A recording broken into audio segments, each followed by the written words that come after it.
Esto es como el ojeador que lleva 20 años pateando campos de barro en Argentina, no tiene un Excel en el que va dando, oye, un 7, un 8 con la derecha, visión de juego, tal, no sé qué, 7,7, venga, este vale para segunda... No, o sea, no funciona así al final. Las últimas 5 oportunidades que hemos hecho no tenían tracción, o sea, no facturaban ni un euro. ¿Cuál es como la cosa como que os obsesiona en un emprendedor? Para nosotros la clave es el equipo. La pregunta que te haces es, ¿emprendería con esta persona? Desde el punto de vista de la atracción inicial es bastante engañosa. O sea, tus primeros 200, 300.000 euros para mí no son una variable que indique nada respecto a tu capacidad para facturar 20, 30 millones, que es lo que busco. Nosotros la métrica que miramos no es que aciertes, que obviamente tienes que intentar acertar en todas. Nosotros lo que queremos es que los buenos equipos emprendedores pasen siempre por nuestra mesa. Esto es un arte, no es una ciencia. Y al final nos equivocamos muchísimas veces. Un ejemplo sois vosotros, ¿no? O sea, nosotros pudimos invertir en Shakers y no lo hicimos al final, ¿no? O sea, hay una imagen a veces, ¿no? De como que el fondo está aquí y el emprendedor está aquí, y no es así. O sea, como poco está así, y la realidad es que, o sea, yo te doy el dinero el día 1, te podré apoyar en ciertas cosas, pero el que está currando 70 horas a la semana durante 10 años es el equipo.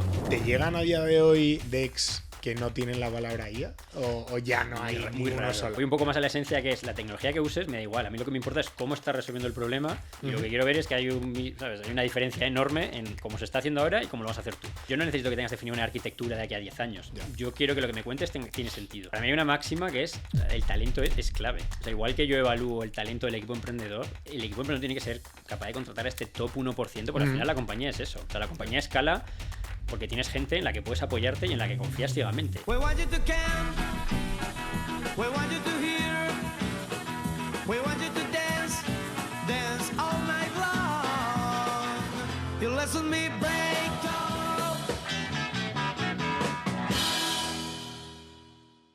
mí me hace mucha ilusión recibir y presentar a Diego Camilleri, que llevamos tiempo buscando la mejor manera de que te vinieses, pero hoy lo hemos conseguido en este día lluvioso de Madrid. Mil gracias. Nada, gracias. Esto es la norma en Madrid. O sea, llevamos así ya unos mesecillos. Joder, ¿cómo está la cosa? Sí. General Partner en Lanai Ventures. Eso es.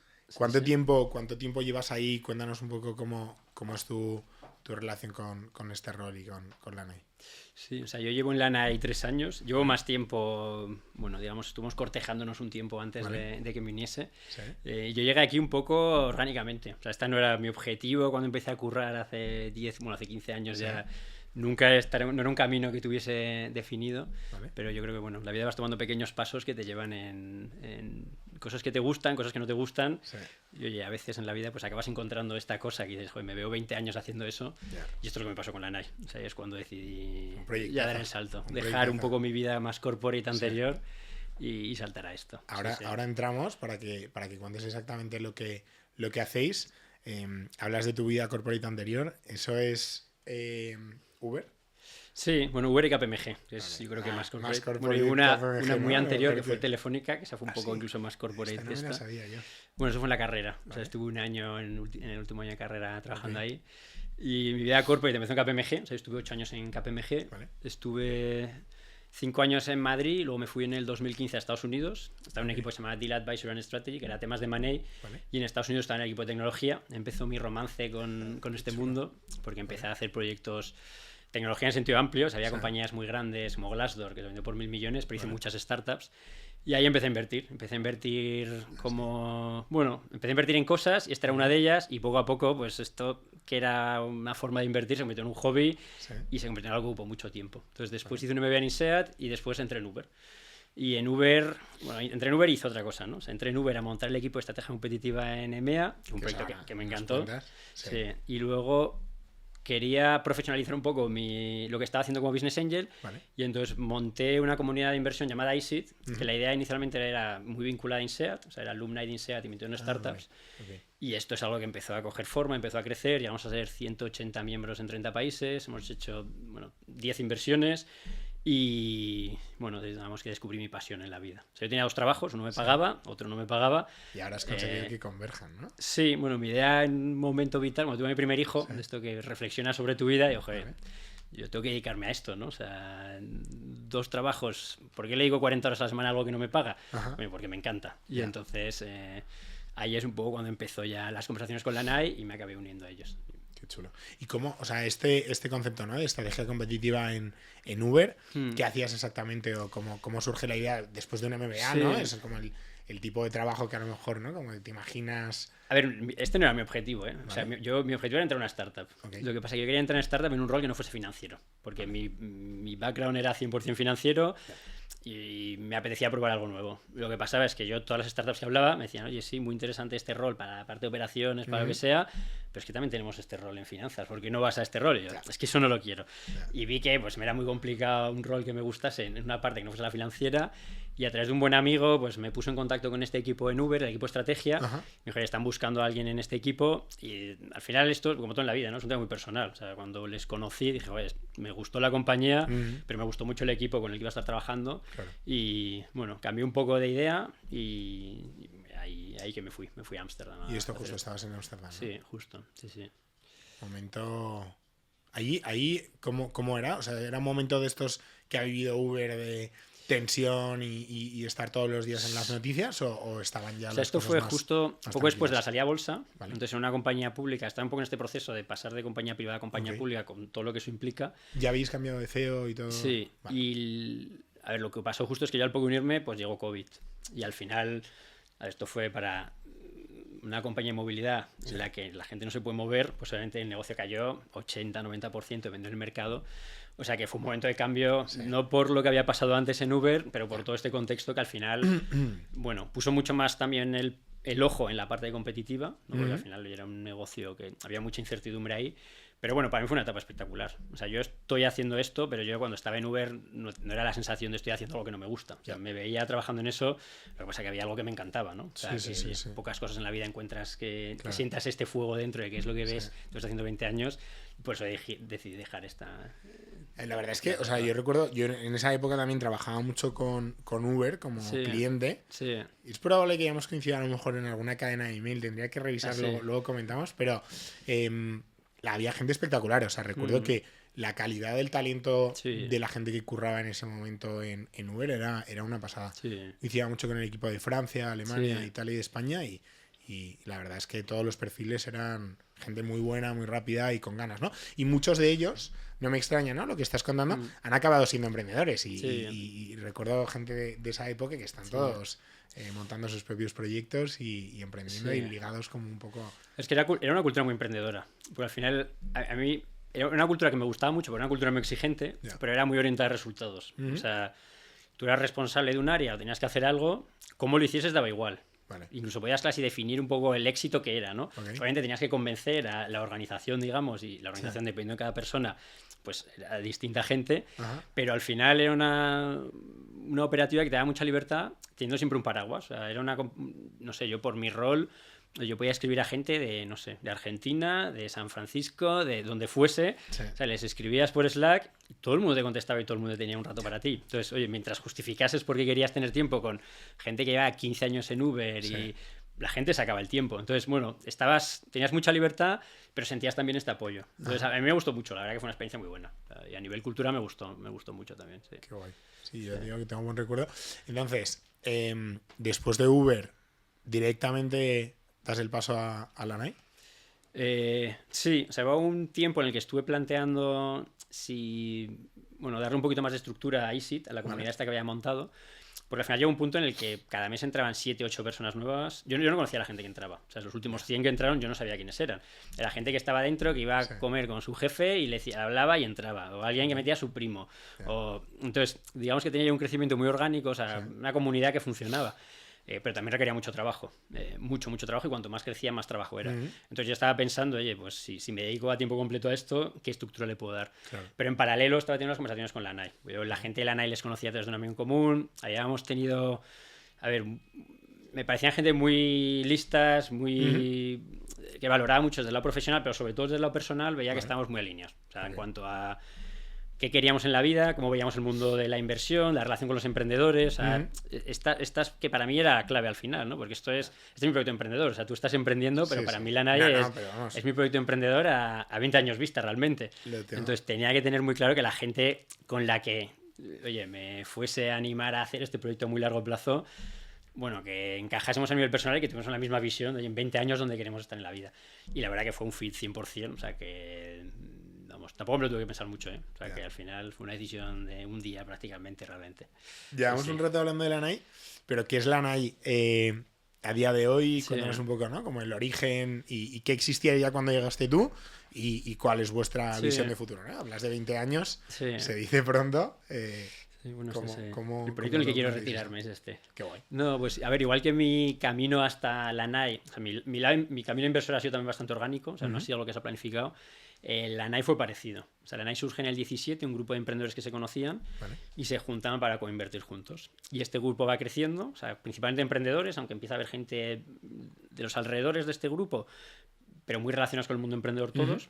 Y en el 19 hay otro vehículo más grande, en el 21 otro vehículo más grande también de emprendedores que quieren coinvertir, básicamente, y al final lo que se dieron cuenta en su momento es que había una oportunidad grande, bueno, tampoco diría oportunidad, es una necesidad en esta etapa en España, ¿no? De un fondo que estuviese tan alineado con los emprendedores y que hablase el mismo lenguaje. Pues al final yo creo que en España hay fondos muy buenos, pero muchos fondos que empezaron esta etapa y se han ido a etapas más tardías. Oye, pues este hueco faltaba quizá un poco de capital profesional. Entonces yo llevaba hablando con ellos cuando el tercer vehículo, el de 2019, se estaba empezando a invertir. Y me uní pues, cuando se había hecho como un 20-30% de las inversiones de este vehículo. Y yo me uní un poco para darle un poco más de empaque, ¿no? O sea, había 3 vehículos de inversión con emprendedores que estaban funcionando muy bien en cuanto a acceso a oportunidades y también la relación con los emprendedores pues era muy cercana, tanto en los invertidos como los que no. O sea, yo creo que había se hablaba a otro nivel muchas veces. Y se vio la oportunidad pues, de hacer algo un poquito más grande, más estructurado, que es lo que estamos haciendo con una gestora que es A La Luz, que es el fondo que ahora mismo pues, estamos asesorando a La Luz en invertir, que son 25 millones para invertir en España, en etapa pre-seed. Pre-seed en sentido estricto, o sea, muy temprano, básicamente. Y esto traducido en métricas, en número de clientes, como para que lo entienda la gente, ¿no? Que a lo mejor no está tan familiarizada. Sí. A ver, aquí hasta ahora hemos hecho 50 inversiones entre el... ¿Siempre en España? ¿O siempre con siempre en España, aquí? a ver, basadas, hay compañías que igual son equipos españoles, pero que la entidad está en otro sitio, pero sí. O sea, buscamos compañías que tengan un vínculo fuerte con España.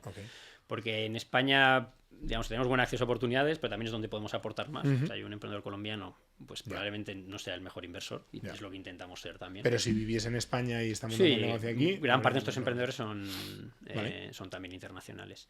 Y entonces hemos hecho 50 inversiones hasta el momento, hemos hecho 6 desinversiones hasta el momento, y ahora en el nuevo vehículo... Desinversiones que es... que haya vendido la compañía, ¿no? Sí, bueno, desinversión... de ganar pasta. Sí, exacto. O sea, la desinversión es el objetivo, ¿no? O sea, tú realmente hasta que no vendes, tu retorno es cero. Y esto es en cualquier activo, pero es más cierto que en Venture, porque es el que más incertidumbre tiene que ningún otro activo. Entonces, desinversiones puede ser, oye, que la compañía se vende, que sea la bolsa, que en España eso es rarísimo, o sea, eso puedes casi descontarlo. O que vendes tu participación a otro fondo, o a quien sea, ¿no? Que eso es algo que, oye, igual no te viene dado, pero que puedes trabajar y puedes gestionar para dar liquidez a los inversores. Pero que siempre tiene ese componente positivo. Sí, está claro. Luego, o sea, aparte de las desinversiones, hay compañías que han quebrado, que esas no entran en esta Claro. ¿no? O sea, pero que la palabra desinversión a lo mejor no tiene como ese punto, ¿no? Como de buena noticia, porque suena como que de alguna manera como que estás saliendo ahí como por la puerta de atrás y tenéis alguna que os ha salido muy bien, ¿no? Que habéis tenido ese punto de... Al final tú inviertes para desinvertir, ¿no? O sea, visionaria. Tampoco quieres estar en la compañía 30 años y también tu rol como inversor tampoco es ese, ¿no? O sea, incluso al final, compañías que crecen mucho, que levantan 100 millones de un fondo, mi valor como inversor ya está muy diluido, ¿no? O sea, entonces, incluso es sano muchas veces esto, ¿no? O sea, que tú salgas para que entre alguien que en esta etapa pueda aportar más valor, es sano para la compañía que se recicle este capital. Pero bueno, sí, como dices, oye, pues hemos tenido inversiones... no sé, a ver, la más clara es Cobee, por ejemplo, que entramos muy temprano y que fue comprada pues hace poco por Pluxee. Y este ha sido un gran éxito del primer vehículo, la verdad. Qué guay, enhorabuena. Sí. No, gracias. Algunas se escapa también, me toca decirlo. Por ejemplo. Y si no me matan.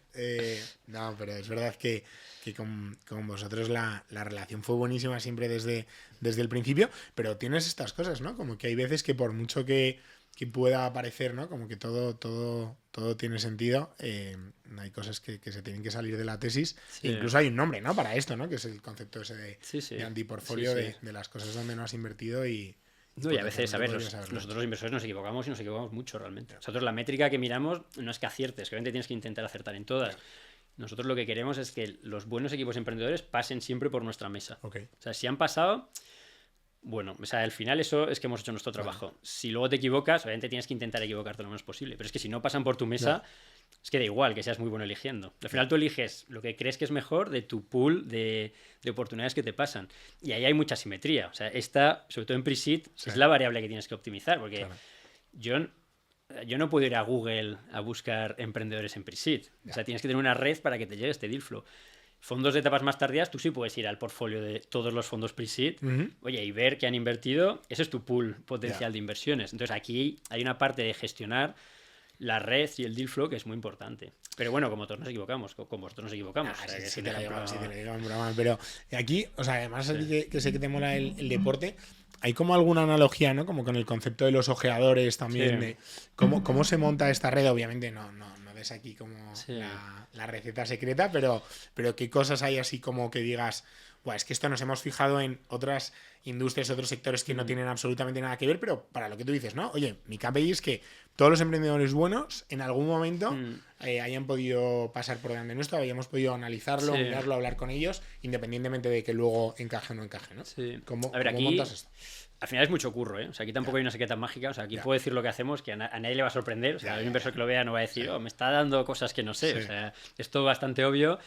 Pero lo primero es darle la importancia que se merece. O sea, yo estoy convencido que esta parte es la clave. O sea, esta es al principio del funnel. Aquí, si no entra todo lo que tiene calidad, da igual todo lo que pase después. Entonces, esta es la parte que quiero optimizar. El resto también, pero esta le doy especial importancia. Y aquí, para mí, esto fue una lección en Easit. O sea, porque en Easit orgánicamente empezó a entrar gente que tenía muy buen acceso a oportunidades. O sea, en Easit había gente pues, que curraba en fondos. Yo que sé, había gente que estaba en EQT, en Atómico, en Partec, en First Minute. O sea, había gente de muchos fondos. Yo no había traído a esta gente. Pero claro, esto te abría un abanico de oportunidades que a veces incluso te venían de esta gente, ¿no? De por tesis no nos encaja, pero es que a mí me encanta esta compañía. Entonces era un deal flow muy curado. Y que no había que trabajar, ¿no? Porque era gente que orgánicamente lo traía. Y otros emprendedores, había emprendedores, oye, que traían deal flow. Eso es un poco un aprendizaje, que tampoco es un aprendizaje loco, ¿no? Es bastante obvio, pero lo que me di cuenta es que se puede hacer eso, ¿no? O sea, que puedes construir esta comunidad a tu alrededor en el que la gente esté muy invertida, que la gente sienta el proyecto como propio y que le apetezca pasarte las oportunidades realmente. Claro. O sea, al final es eso, realmente. O sea, no sé si se puede resumir, ¿no? Pero ¿cuál es como la cosa como que os obsesiona en un emprendedor y que intentáis transmitir a esta red como para que tampoco os pasen cosas que no tengan ningún tipo de sentido, ¿no? O sea, ¿cuál sería como ese punto que dices como, joder, para la NAI esta es la clave, ¿no? Nosotros yo creo que asumimos quizá más riesgo que otros fondos, ¿vale? Porque hay muchos fondos que piden tracción, a nosotros nos da, no es que nos da igual, si tienes tracción me parece perfecto, pero cuando decimos que el bet es en equipo, es que es en equipo. O sea que nosotros, las últimas 5 oportunidades que hemos hecho no tenían tracción, o sea, no facturaban ni un euro. O sea que al final, para nosotros la clave es el equipo. Y sobre todo, desde mi punto de vista, la tracción inicial es bastante engañosa. O sea, estos primeros 200, 300.000 euros, para mí no son una variable que indique nada respecto a tu capacidad para facturar 20, 30 millones, que es lo que busco yo. O sea, no influye. Entonces, nuestro foco es 100% en equipo. O sea, es 100% en equipo. Y voy a lo que decías antes de qué miramos. Al final es difícil, ¿no? Esto se dice siempre que esto es más un arte que una ciencia, sobre todo en la etapa pre-seed. Esto sale de ver miles de emprendedores. Esto es lo que le dice siempre Rubén, ¿no? Lo que decías, la analogía de deporte y demás. Esto es como el ojeador que lleva 20 años pateando campos de barro en Argentina. No tiene un Excel en el que va dando, un 7, un 8 con la derecha, visión de juego, tal, no sé qué, 7,7, venga, este vale para segunda. No, o sea, no funciona así al final. Esto es curtirte, pues entrevistando a mucha gente. O sea, si has entrevistado a mucha gente y contratado a gente en equipos muy grandes, esto es una habilidad que es muy buena para invertir en pre-seed. Pero al final ven emprendedores. Y poco a poco vas haciendo tu framework mental de qué cosas realmente son importantes y qué cosas no lo son. Y en vuestro equipo en concreto, ¿no? Como hay ese background de emprendedor dentro del equipo, yo creo también el hecho de que lo habéis vivido, ¿no? Sí, está claro. Entonces como que también a lo mejor te ves más reflejado, es un poco también como el poner el espejo, ¿no? Y decir, este tío o esta tía tiene lo que hay que tener para... Sí, al final la pregunta para sufrir un poco esa montaña rusa, ¿no? Que al final es... La pregunta que te haces es, ¿emprendería con esta persona? Vale. Y incluso okay. nosotros que tenemos hijos, la pregunta que es más profunda es, oye, mi hijo me gustaría que trabajase para esta persona, ¿no? Que al final tu hijo se supone que es lo más importante que tienes. O sea, es la forma de aterrizar todo este análisis, estas conversaciones, a algo que sea decir, joder, sí, y si es no, te obligas a responder por qué no. Y es un tema de porque no son buenos profesionales o porque no son buenas personas, porque a veces acabas no invirtiendo en alguien porque ves cosas, y esto es muy importante, o sea, cuando inviertes es a 10 años vista. Tienes que tener punto, aquí esta... Sí, pero claro, ahí también te puedes dejar cosas encima de la mesa, como por esa parte, ¿no? De decir... si yo sí hiciese esa pregunta, hay gente que a lo mejor a nivel de negocio o de visión diría, este tío va a montar algo grande y no necesariamente querría currar con él. Sí, pero bueno, que mis hijos lo hiciesen. Aquí, ¿no? aquí la pregunta, al final, lo bueno que tenemos es que somos 4 perfiles muy distintos. O sea, yo soy igual más analítico, Rubén es mucho más intuitivo, Guille es más reflexivo, no sé, ¿sabes? Cada uno somos distintos. Entonces, a ver, yo no montaría personalmente con todos los emprendedores que hemos visto. Pero que alguno de tus socios... alguno de nosotros lo haría, ¿no? O sea, es un poco más o sea, verlo desde ese ángulo, ¿no? Este es alguien con el que me sentiría cómodo. Este punto, ¿no? Como de la diversidad dentro de vuestro propio equipo, me hace pensar, me han mandado una pregunta sorpresa para ti. Que yo creo que va un poco por ahí, ¿no? Me dicen, oye, pregúntale a Diego qué es más importante, ¿el Excel de Exits o el Athletic? El Athletic. No sé. Esto me han dicho que te pregunte. Yo soy muy del Athletic, ¿eh? Pero, o sea, pero entiendo, ¿no? Porque me contaban un poco como esta idea, ¿no? Como del Excel de Exits, como cuéntalo, ¿no? Como de esta idea de, joder, la tesis por encima de todo, o veo un emprendedor que me mola y me puedo calentar, ¿no? A ver, no es la tesis por encima de todo, porque al final esto es la suma de muchas cosas, ¿no? ¿Vale? O sea, yo creo que hay proyectos que puedes ser más flexible con la valoración, o proyectos que tienes más dudas de ciertas cosas, que no suele ser el equipo, es más a veces el mercado o demás, y que no puedes ser tan estricto. Y al final, como en cualquier activo, el precio importa, ¿no? O sea, esto, si te vas a comprar una casa, pues ¿estás dispuesto a pagar 50% por encima del mercado porque crees que van a pasar las cosas? No, o sea, igual pagas un 5%. Aquí lo difícil de Venture es que es muy difícil definir cuál es el precio. Porque la compañía en la que yo invierto, la verdad es que no vale nada, ¿no? O sea, si yo te pongo 500.000 euros y tú cierras la compañía a la siguiente, tu compañía vale 500.000 euros, que es la caja que tienes en el banco. Pero esto no vale nada. Entonces, al final es una suma de cosas, ¿no? O sea, tú... Es muy diferente a como invierte un business angel, que tú intentas optimizar oportunidad por oportunidad. Aquí intentas optimizar la cartera. Y eso cambia mucho la foto, ¿no? Y eso, si tú ves, sobre todo fondos americanos, oye, buscan un 20% o 15%. Los europeos también, ¿no? O sea, tú buscas un porcentaje de la compañía para que tenga el potencial de devolverte tu fondo. Eso es al final la tesis que juegas cuando inviertes aquí, como un fondo. Escuchándote, ¿no? Como que me daba la sensación como de que hay veces que hay un poco de asimetría con este tipo de temas. Porque claro, vosotros tenéis súper claro, ¿no? Dices, el precio importa, de qué tiene que ocurrir para que te salgan los números, pero del lado de los emprendedores, nosotros normalmente no tenemos esa información. Y nos cuesta imaginarnos qué tiene sentido para vosotros del otro lado, ¿no? Entonces, ¿crees que eso podría tener sentido en algunas situaciones como poder como compartirlo de una manera más transparente? Pero claro, no deja de ser una negociación, entonces no sabes hasta qué punto te están apretando con la excusa de que si no nos salen los números, porque hay veces que surgen conversaciones alrededor de la valoración y dices como, este tío me dice que si no tal, no le salen los números, y dices como, ya, a lo mejor me está apretando, pero puede ser que luego salga por detrás, ¿no? Entonces... Al final, dependiendo del precio que pagues y el ticket que inviertas, necesitas un exit determinado. Y eso, oye, igual esto para devolver el fondo puede ser 300 millones o puede ser 1.000 millones o puede ser 100 millones, ¿no? Y me creo que puede llegar, ¿no? Sí, y a ver, esto es un arte, no es una ciencia. Y al final, o sea, esto que estamos hablando, esta conversación, nos equivocamos muchísimas veces. ¿Sabes? Al final tú lo ves desde tu punto de vista, tienes una serie de hipótesis, a veces están 100% alineadas con el emprendedor, a veces puede que haya alguna divergencia en algún área que no es relevante, ¿no? Y a veces, o sea, la mayor parte de las veces estos son subsanables. Dicho esto, muchas veces, o sea, a ver, un ejemplo sois vosotros, ¿no? O sea, nosotros pudimos invertir en Shakers y no lo hicimos al final, ¿no? Sabéis ciertas cosas, oye, que luego no son ciertas. Y a veces ver ciertas cosas en un equipo, que es lo que te cuenta el equipo, y los dos estáis equivocados. Para bien o para mal. A veces hay equipos que te sorprenden para bien y otros para mal. Y no es el equipo, ¿eh? A veces puede ser otras circunstancias. Entonces, total. Claro, esto al final, bueno, tú intentas hacerlo lo mejor posible, teniendo en cuenta que estás invirtiendo en el activo con más incertidumbre, porque repito, cuando yo invierto en una compañía, la compañía vale cero. Sí, o sea, sí, porque sí, si sí, la sí, deciden sí. cerrar al día siguiente, eso no vale Total. nada esa compañía. Sí, no, es que es curioso, ¿no? Cuando estás del otro lado, Sí, no, o sea, nosotros al final hemos hablado con muchos inversores, ¿no? sí, Y sí. no es más allá de como de la etapa, de la tesis, un poco como los verticales en los que trabajen, los modelos de negocio en los que se sienten cómodos invirtiendo, te das cuenta de que hay un punto como de estilo, ¿no? Y ese estilo pasa también como por cuánto comunicas, cuánto hablas con el emprendedor de cómo funciona tu proceso y Sí. cuánto trabajo de back office haces tú del otro lado sin compartirlo, Sí. que hay veces que genera una sensación un poco extraña porque dices como, Ya. joder, he conectado Ya, guay ya. con este tío, al final el feedback es el que sea, pero te has perdido como todo ese Ya, ejercicio que pasa por detrás, ¿no? Sí. Y hay veces que dices, joder, si eso se compartiese, Ya. todo el mundo lo entendería seguramente Nosotros, como mejor, ¿no? sí. Pero no sé cómo de práctico es, ¿no? Pero esto Luego es hacerlo. útil, joder, al final nosotros, yo creo que a veces se genera una situación, hay una imagen a veces, ¿no? De como que el fondo está aquí y el emprendedor está aquí, y no es así. O sea, Claro, como claro. poco está así, y la realidad es que si yo devuelvo mi fondo, es gracias a emprendedores. claro. O sea, yo no hago nada en el fondo, Ya. ¿no? O sea, yo te doy el dinero el día 1, te podré apoyar en ciertas cosas, Sí, sí. pero el que está currando 70 horas a la semana durante 10 años es el equipo. ya. O sea, que la simetría realmente, si lo pones en perspectiva, no es que debería ser así realmente.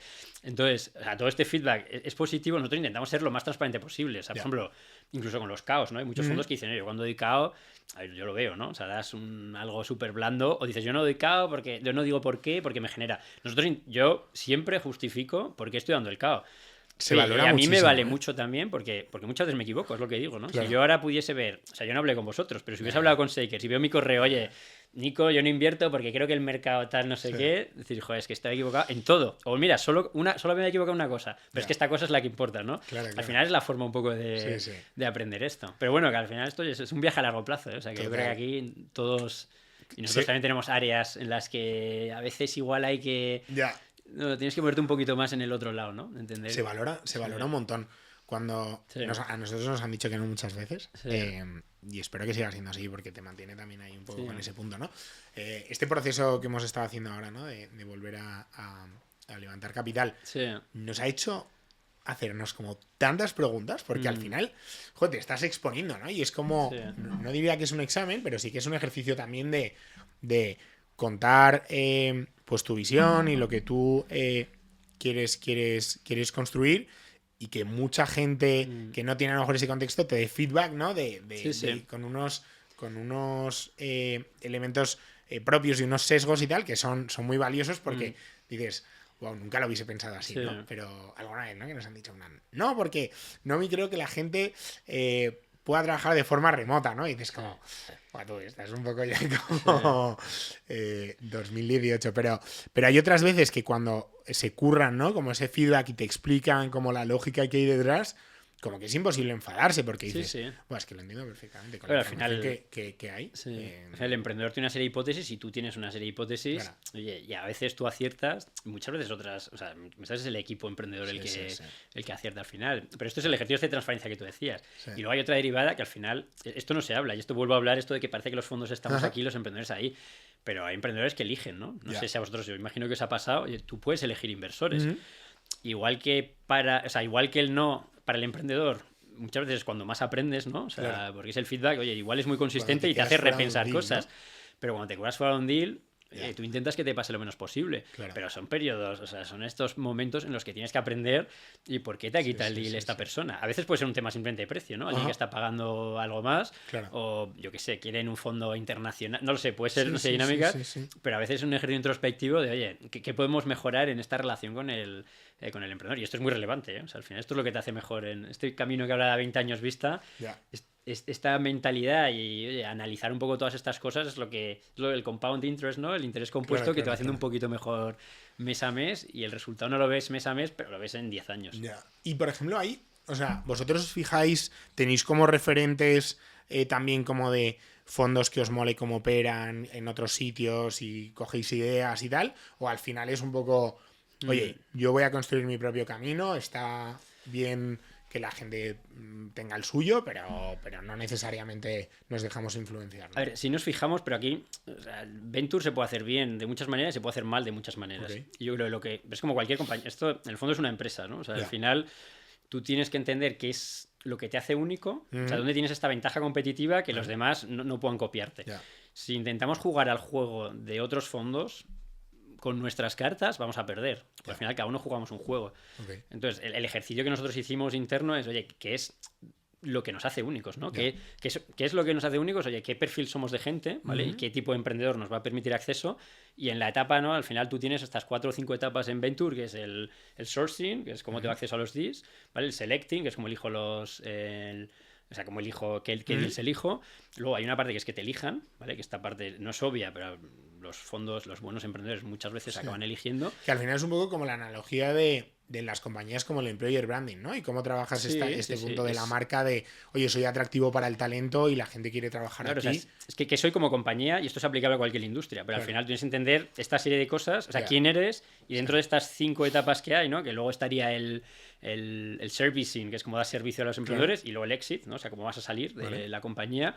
Oye, siendo como soy, ¿qué tengo que optimizar? O sea, tú tienes tu tesis de qué parte es más importante, y siendo como soy, ¿qué es lo que me hace mejor que el resto en cada una de estas? Y eso es lo que tienes que apalancarte.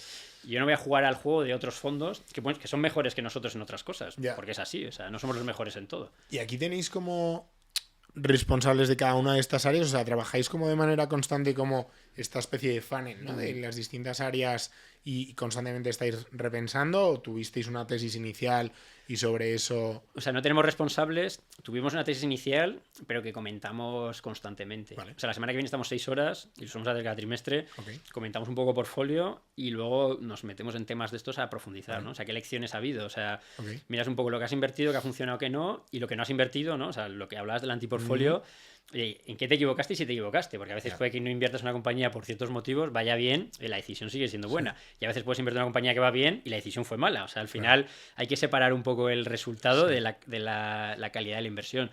Pero esto lo estás haciendo constantemente. O sea, yo creo que es la mentalidad que tienes que tener, porque este es un mundo muy competido al final. Hay mucha gente y hay gente muy buena, ¿sabes? Tema un poco tendencias, ¿no? Y cómo seleccionáis como esos deals o cuáles son las categorías en las cuales ponéis el foco. ¿Tenéis una visión más generalista? ¿Intentáis como elegir como una categoría y decir, me voy a peinar el mercado en esto y voy a conocer a todos los equipos que están trabajando en solucionar este problema? ¿Hacéis las dos o cómo lo planteáis? Sí, hacemos los dos. Al final somos un fondo generalista. Vale. O sea, invertimos en todo lo que podamos entender. ¿Vale? A eso me gusta. Pero al final... acabas haciendo esto que tú dices, ¿no? Incluso a veces haces un ejercicio previo, decir, joder, es que vemos una oportunidad clarísima en gente que haga esto en concreto.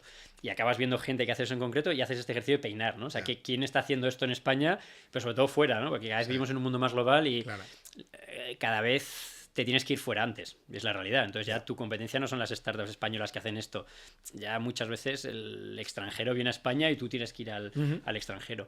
Pero hacemos este ejercicio muchas veces. O sea, al final, cuando hay cambios grandes, sí que intentamos dar un paso atrás. O sea, con IA, por ejemplo, cuando empezó todo este mundo de la IA y demás, o sea, estuvimos 6-7 meses sin hacer nada, intentando dar un paso atrás y ver qué estábamos viendo, ¿no? O sea... Para no subirnos a una ola sin saber que estamos navegando y haces 4 o 5 inversiones diciendo, hostia, esto no es lo que queremos hacer. Construir un poco tesis que sigue refinando, ¿no? O sea, al final este es un mundo que se mueve muy rápido. Parte de esta conversación que tendremos cuando hablemos estas 6 horas, pues son este tipo de cosas. Claro. ¿Y te llegan a día de hoy decks que no tienen la palabra IA? ¿O ya no hay muy raro solo, ¿no? O sea, si te llega son cosas que empezaron hace años, pero todo el mundo está metiendo el palabra IA en algún lado. O sea, la tienes que tener. Lo que pasa es que al final se ve muy fácil si lo has metido por meter o realmente es un proyecto que, ¿sabes? Es posible con IA y no era posible antes. También es lo que buscas. ¿sabes? Claro, y en esta segunda fase, ¿no? Que hablabas que tenéis, ¿no? Como del selection, ¿no? ¿Habéis metido como un check que sea entender cuánto de bluff hay en la parte de IA que están metiendo estos tíos? ¿O se ve simplemente de manera natural el proceso? No tampoco es un check así, pero al final es como cualquier tendencia tecnológica, ¿no? O sea, al final a mí me da igual lo que uses como tecnología. O sea, es igual pasar lo mismo con blockchain. O sea, que montes algo que es igual que lo que había antes en blockchain, yo tengo que entender qué valor aportaba esto. Pues con IA es lo mismo, ¿no? O sea, a mí... Que uses IA o no, a ver, IA, al final IA es un término tan amplio que vale para casi cualquier cosa, ¿eh? Pero voy un poco más a la esencia, que es la tecnología que uses, me da igual. A mí lo que me importa es cómo estás resolviendo el problema de tu cliente y cómo se está resolviendo ahora mismo. Y lo que quiero ver es que hay una diferencia enorme en cómo se está haciendo ahora y cómo lo vas a hacer tú. Claro. Luego entraré a valorar, oye, cómo estás haciéndolo, ¿no? O sea, cómo defendible es esto, cómo de único es esto. Pero no es un ejercicio, o sea, es un ejercicio un poco más aplicable a cualquier tipo de inversión que hagamos. Lo que pasa es que en IA, pues bueno, es más obvio quizá, porque tienes que tener la palabra y a veces la tienes por tener. Y vosotros, o sea, invirtiendo en Presid, que muchas veces es el equipo, ¿cómo enfocáis la parte más de como de due diligence, de entender, ¿no? Como a nivel a lo mejor técnico, ¿tenéis alguien en el equipo que os ayuda con esta parte? ¿O cómo os apoyáis en terceros? ¿O es una fase en la cual no tiene sentido hacerlo y os habéis dado cuenta de que... A ver, tiene cierto sentido. O sea, dependiendo en qué momento inviertas y en qué equipo, tiene sentido. Lo que pasa es que gran parte de la validación la haces a través del equipo, ¿no? O sea, tú lo que haces es el CTO, o bueno, quien deba reunirse del equipo emprendedor, le presentas a gente que pueda hacer un poco esta evaluación de sus capacidades técnicas. O sea, que os volvéis a apoyar como en esa red y en esa comunidad que tenéis también para hacer esta parte de... Sí, porque al final yo no necesito que tengas definida una arquitectura de aquí a 10 años. Yo quiero que lo que me cuentes tiene sentido. Y es lo mismo que valido yo a nivel comercial. O sea, yo hay compañías que invierto que en 6 meses están haciendo algo diferente. Me da igual. Yo invertí en un equipo, me fío del equipo. No le voy a decir, oye, devuélveme el dinero. ¿Sabes? Que hay gente que ha hecho estas cosas. No le voy a decir esto. O sea, al final es una apuesta 100% personal. Lo que intentamos optimizar es esta red que tenemos encima, porque eso nos permite llegar a donde nosotros no llegamos. Y yo lo que descubrí cuando monté Aceit es que yo puedo ser el mejor en mi red en una cosa.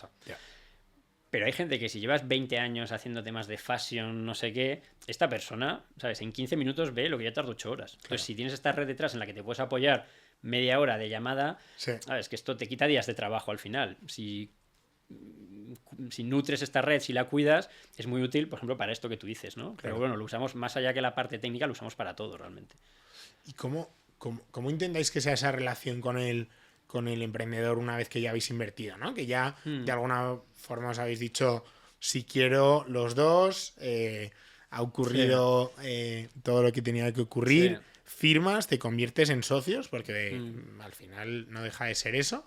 Y esto lo personalizáis un poco también en base a la personalidad de cada emprendedor y de cada equipo, con gente más informal, por WhatsApp, o tenéis también una metodología de cómo relacionaros con ellos. A ver, hay una metodología en cuanto a la información que queremos tener, ¿no? O sea, queremos tener información porque al final, si no tienes información, no puedes ayudar y luego no entiendes lo que está pasando en el negocio, ¿no?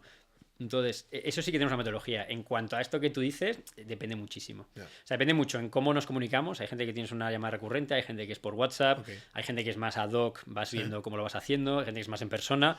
Y luego lo que también cambia es la frecuencia y qué tipo de involucración tienes. ¿No? O sea, nosotros al y ahí final... sois vosotros la referencia, cada persona del equipo de emprendedores en concreto, ¿no? O sea, como que ellos saben que su punto de la NAI es Diego o es... Tienes generalmente mínimo una persona, pero puedes tener más de uno. O sea, porque al final yo puedo ser muy bueno en ciertas cosas, pero hay cosas que no tengo ni idea y que Rubén sabe muy bien. Entonces, bueno, pero que ahí ya tenemos un poco esto de él, ¿no? Sí, pero a veces igual temporalmente, oye, pues si hay un área en la que Rubén sabe mucho más, igual se involucra él más. Y si es Guille, puede que se involucre más de lo que estoy involucrado, ¿no? Igual el socio responsable está más encima, pero al final, por eso te digo que al final hay gente que necesita poco, hay gente que necesita mucho en cosas muy concretas, hay gente que necesita un poquito en 3-4 cosas. Entonces lo que tienes que tener es un tema de la relación personal que tengas, porque eso es clave, como todo en la vida, y luego esta información clave que al final estás en Presid. Tampoco te puedo pedir un reporting de 7 hojas, ¿no? Pero sí que hay 4 o 5 cosas que tengo que saber cómo están, porque son al final, en todo lo que hagas en la vida hay 2-3 cosas que realmente son las que mueven la aguja. Tienes que identificar estas 2-3 cosas y centrarte en estas 2-3 cosas. Y si ves algo, oye, pues profundiza. Pero si no, no molestes y deja que hagan su trabajo. Claro. Sí, un poco el foco, ¿no? Y si tuvieses que decir como algo, que no sé si lo hay, pero en 10 años, hablamos antes, ¿no? Del horizonte de 20 años. En 10 años me molaría que la NAI tuviese la capacidad de estar haciendo como esto, ¿no? ¿Hay algo que creas que a día de hoy no tiene ningún sentido, pero en 10 años dices, oye, ¿por qué no? No lo sé, porque al final yo creo que Venture es un negocio que no escala o no escala bien. Entonces, tener un plan a 10 años en una industria que tiene tanta incertidumbre es muy complicado. Porque si empiezas a trabajar en dirección a este plan, igual el mundo cambia a 180 grados y tienes que pegar un volantazo. Entonces, nuestro objetivo es hacerlo muy bien en Presid, ser el fondo de referencia en España en Presid Y a partir de ahí, yo creo que las oportunidades pues irán llegando. ¿Sabes? Pero no quiero pensar tan a largo plazo, creo que tenemos un reto muy bonito. Pero que puede ser a lo mejor digas, joder, pues en 10 años me molaría que todo sea inbound. Porque todo el mundo conoce la NAI, es el sitio aspiracional de tú quieres hacer preside en España. Sí, y tal. A ver, eso, sí, pues algo así sería, ¿no? O sea, al final, ser la referencia es esto, ¿no? O sea, que el buen emprendedor quiera la NAI. Oye, para mí ese sería el escenario soñado, ¿no? O sea, que casi no tengas que hacer este trabajo, sino que si alguien dice, oye, voy a montar un proyecto, ¿a quién llamo? Todo el mundo piense que tienes la nave. Al final es complicado porque igual nuestro modelo tampoco es el perfecto para todo tipo de emprendedor. Claro. Pero bueno, esa es la dirección que intentamos tomar y lo que intentamos aprender también de los emprendedores, ¿no? O sea, al final... El año pasado os dieron un premio, ¿no? Sí. Pues la asociación Big Bang VC del año. Mal camino no lleváis, eso queda seguro. Mucho todavía, queda mucho por recorrer. Tengo aquí, bueno, o sea, como temas más relacionados, ¿no? Como cómo escalar los equipos y cómo crecer, ¿no? Hablabas de fijarse mucho de lo que está pasando fuera. O sea, teniendo una experiencia como tienes tú, ¿no? En una empresa como Uber, que yo creo que a nivel de escalabilidad y de presencia global, pues hay pocos ejemplos así de referentes a corto plazo. ¿Cuánto consideras como que se puede como orientar a los emprendedores y decirles, oye, estoy viendo esto, tal? O también hay un punto de decir, a nivel tienen que vivirlo ellos, sí, y como que a ver, para mí, a lo mejor se equivocan, pero es casi como más importante, ¿no? O sea, hay fallos graves que puedes tener, pero la realidad es que tampoco hay una fórmula mágica a nivel equipo de, oye, estar todos en persona 100% o un modelo híbrido o 100% flexible. A mí me cuesta mucho el modelo totalmente repartido, sin oficinas, sobre todo al empezar. Pero bueno, no hay una fórmula mágica en cuanto a estructura de equipo, ¿no? O sea, ¿qué rol tienes que contratar primero? Pues depende de la necesidad que tengas. Para mí hay una máxima que es, o sea, el talento es clave. O sea, el talento al final, o sea, igual que yo evalúo el talento del equipo emprendedor, el equipo emprendedor tiene que ser capaz de contratar a este top 1%, porque al final la compañía es eso. O sea, la compañía escala porque tienes gente en la que puedes apoyarte y en la que confías ciegamente. Y es la realidad. Obviamente el rol del emprendedor tiene mucho más peso que el de los empleados. Pero el objetivo tiene que ser construir una compañía que, por tu propia personalidad y por la compañía que estás construyendo, sea capaz de atraer este talento que puede elegir y que decir, oye, es que yo quiero trabajar para Nico. O sea, yo quiero trabajar para Nico. Nico quiero que sea mi jefe. Y esa es la clave realmente. O sea, luego todo lo demás, bueno, varía mucho. Pero si sigues esta premisa, al final tu probabilidad de éxito se multiplica por 3. O sea... ¿Y os ha pasado alguna vez como que os escribe gente buena buscando proyecto de una startup y tal, y que os conecta directamente a vosotros y decir, joder, alguna de vuestro portfolio? Sí, claro. Esto mola, ¿no? Como tener como ese punto también de decir... A ver, esto pasa mucho, ¿eh? Al final, yo se lo digo a mucha gente, ¿no? O sea, si quieres trabajar en startup, la forma a veces más clara es entrar a través de un fondo. O sea, si un fondo te refiere... Nosotros tenemos 50 participadas. Oye, pues con 50 participadas no siempre hay una oportunidad para este rol concreto. Pero si hablas con 3-4 fondos... te van a llegar cosas interesantes. Sí. En vez de tocar 300 puertas, tocas 4, ¿no? Claro. O sea, es mucho más fácil. Sí, es un punto. Eso me mola. Tenemos aquí unas preguntas rápidas o respuestas rápidas. Las preguntas son las que son. O sea, la idea es como que compartas un poco lo que te viene a la cabeza sin necesidad de tener que pensarlo mucho, ¿no? Entonces, ya sabes que nosotros... nos inventamos a veces también, ¿no? Jugamos mucho con el lenguaje y tal. Y entonces en un momento, pues, dimos con este concepto del free worker, ¿no? Para diferenciar un poco el freelance tradicional. ¿Qué te viene a ti a la cabeza o a qué te suena free working? Para mí es libertad, pero en sentido amplio. O sea, no desde el punto de vista es únicamente profesional, sino en sentido vital. Y para mí tiene una diferencia muy grande. Y es algo que para mí es muy importante. O sea, una cosa que me encanta de mi trabajo es que soy libre. O sea, yo decido a qué dedico mi tiempo. ¿Sabes? Decido estar aquí o decido hacer otra cosa. Claro. Y yo creo que vivimos en un mundo cada vez más global, cada vez más desestructurado. O sea, que la gente quiere operar en ambientes un poco más desestructurados, mucho más flexibles. Y es una tendencia que no la veo en solo lo que hacéis vosotros, es que la veo en, no sé, incluso en el mundo corporativo. O sea, en el mundo corporativo va mucho más lento, pero creo que es un cambio que es imparable. O sea, va a llegar seguro. Sí. Guay. Estás un poco conectando, ¿no? Como con los valores de Shakers, que al final siempre estamos dándole vueltas, pero se han mantenido constantes desde que empezamos. Y hay uno que intentamos siempre mantener, ¿no? Que es alrededor de este concepto de mantenerse humilde y de cómo respondes a situaciones en las cuales pues te acuerdas, ¿no? De que, joder, que no sabes todo, que te queda camino por recorrer y que estás ahí todavía en parte del proceso y como que te asientan un poco. ¿Qué te vendría a ti a la cabeza, ¿no? De algún momento de Diego de, aquí tuve que... Sí, no, yo diría... Tomé conciencia, ¿no? Probablemente cuando entré en Uber. Okay. Porque al final venía con mucha confianza de mi trabajo anterior de hacer algo muy concreto. Vale. Pero en Uber es un sitio que la gente es muy buena. Yeah. Hay un nivel de exigencia muy alto. Yeah. Y a mí me costó, por mi rol, que era en estrategia, yo tenía un rol anterior que era muy operativo, muy analítico. Ajá. Y igual tenía la base para hacer las cosas, pero no enfocaba las cosas desde el ángulo correcto. Entonces me llevó meses cambiar un poco el chip. De estrategia tienes que hacerte otras preguntas. Yeah. Y bueno, me di muchos golpes en la pared de enfocar las cosas de determinada manera hasta que descubrí que no era que tenía que hacer las cosas diferentes, sino que era un cambio de enfoque. Y al final es un cambio de enfoque que ha sido útil. O sea, es algo que me lleva a nivel personal también, ¿eh? O sea, cómo enfoco mi vida, qué es importante en mi vida. Oye, esto me ayudó mucho. O sea, cambió un poco la perspectiva de ayudar a hacerme qué preguntas son importantes para mí. Igual que ahí aprender a hacer la pregunta correcta. A veces no es un tema de cómo llegas a la respuesta, sino si te haces la pregunta correcta, vas a llegar a la respuesta correcta. Pero si la pregunta no es la correcta, da igual cómo lo enfoques, que nunca vas a llegar a la solución. Sí, que a lo mejor la respuesta que vas a recibir directamente no es la que se va a quedar, ¿no? Pero genera de alguna manera luego un pensamiento ahí que le hace a la persona que tienes delante reflexionar, ¿no? Entonces, a lo mejor preguntas, oye, en el momento te tiene que contestar porque el rol de todos es que te conteste a lo mejor justificando o tal, pero sabes que vas a activar ahí un mecanismo, ¿no? Que luego va a hacer que pasen cosas. Y ahí había como herramientas dentro de Uber como para que hubiese, pues no sé, un mentor o alguien como que estuviese pendiente, ¿no? En esos roles que a lo mejor eran un poco distintos de, oye, que parte del proceso es que reconectes el cerebro y pienses que tienes que hacer unas preguntas, o fuiste tú solo que te diste cuenta a base de...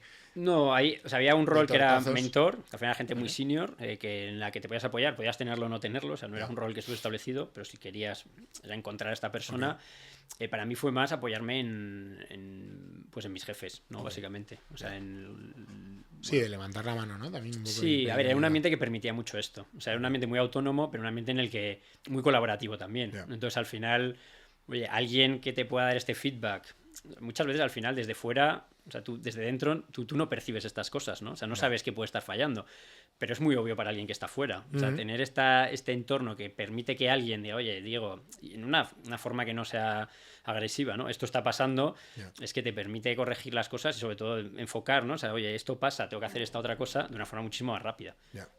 Y un momento en el que te has equivocado, un tropiezo grande que hayas tenido, que has dicho, aquí la lié.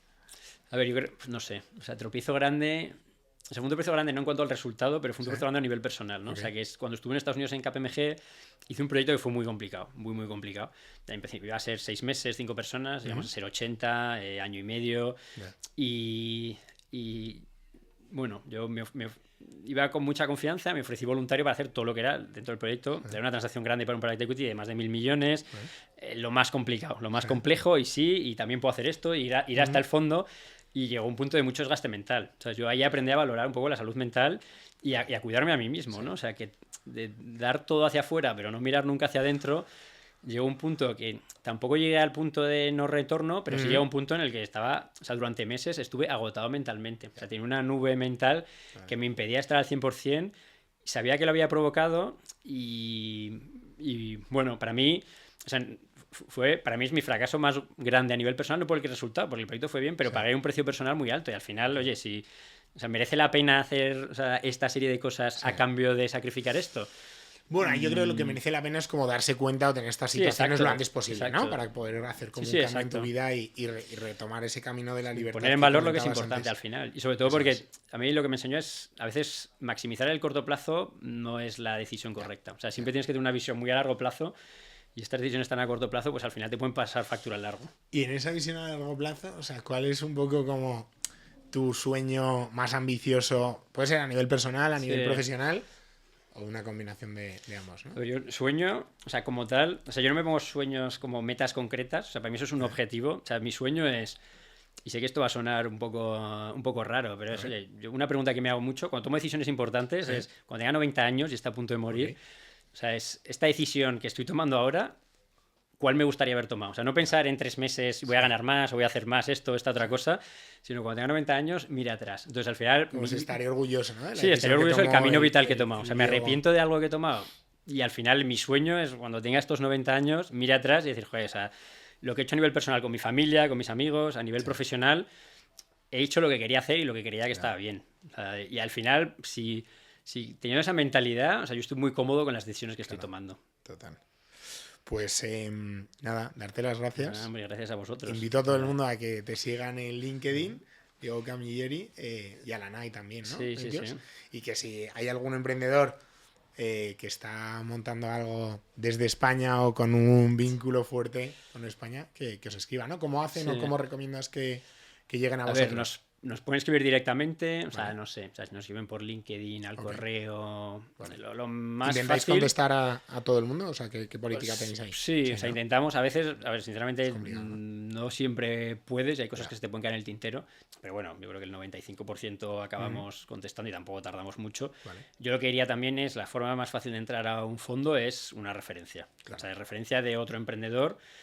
Al final eso abre una puerta que, digamos, abre la puerta mucho más. Que me escriban a mí, ¿no? Y entonces te lo paso sí, yo. Pero es eso, al final, sí, pero porque es una muestra de la habilidad, o sea, cómo es resolutivo es el emprendedor. O sea, si no eres capaz de llegar a mí, si tú escribes a 5 emprendedores en mi portfolio, 2 o 3 te van a acabar diciendo, oye, basándome el deck. Y al final a mí, aunque no sea cierto, aunque no hayas abierto el deck, a mí me dice, hostia, Nico me la ha pasado. Oye, esto será bueno, ¿no? O sea... Algunas te pasan, ¿eh? Algunas te pasan. Sí. Pues nada, y lo agradezco. Gracias otra vez. Nada, gracias a vosotros. Ha sido un placer estar aquí. O sea, muy interesante la charla. We want you to camp. We want you to hear. We want you to dance. Dance all night long. You listen me, break.